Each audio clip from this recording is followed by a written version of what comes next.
Okay, so we're here with Ed Miliband, who's down at the Transport Catapult building. Ed, can you just tell us a bit more about what you've been discussing here today to do with devolution? Well, we've been talking about how we can build a recovery that doesn't just reach the City of London, but reaches the kitchen tables of people here in Milton Keynes. And the way we do that is by giving more power to local people of the things that matter to them.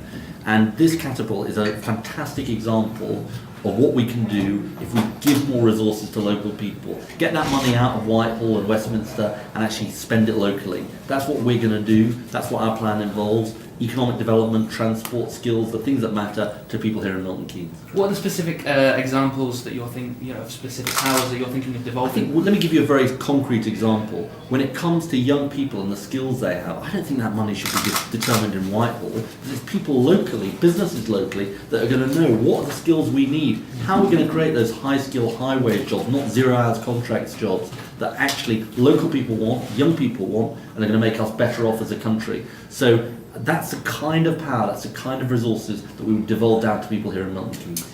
We've had a press release over from the local Conservative MP in Stewart, who said that the issue of devolution is kind of swinging away from English votes for English people.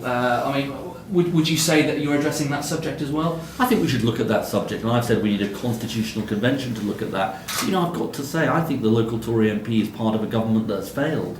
It's failed the people of Milton Keynes. We've got low-skill, low-wage employment. We haven't built the high-skill, high-wage economy that we need. We haven't devolved power down. And I think the really problematic thing is the prospect of another 5 years of a Conservative government with falling living standards, an NHS going backwards, and not answering the needs of people here in Milton Keynes. I think we need a different plan, a better plan for a better future. That's what Labour offers. This isn't specifically to do with devolution, but I'm sure you're aware of, having visited Milton Keynes many times before, that there is a housing crisis in the city.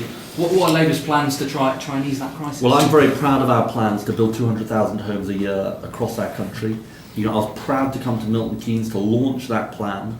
And part of that plan is saying, when planning permission is granted locally, including here in Milton Keynes, let's give councils the power to set aside housing for local people, not out-of-town buy-to-let. Because I think one of the big frustrations for local people is when the houses get built, but they don't get access to the housing. That's one of the things that we want to change.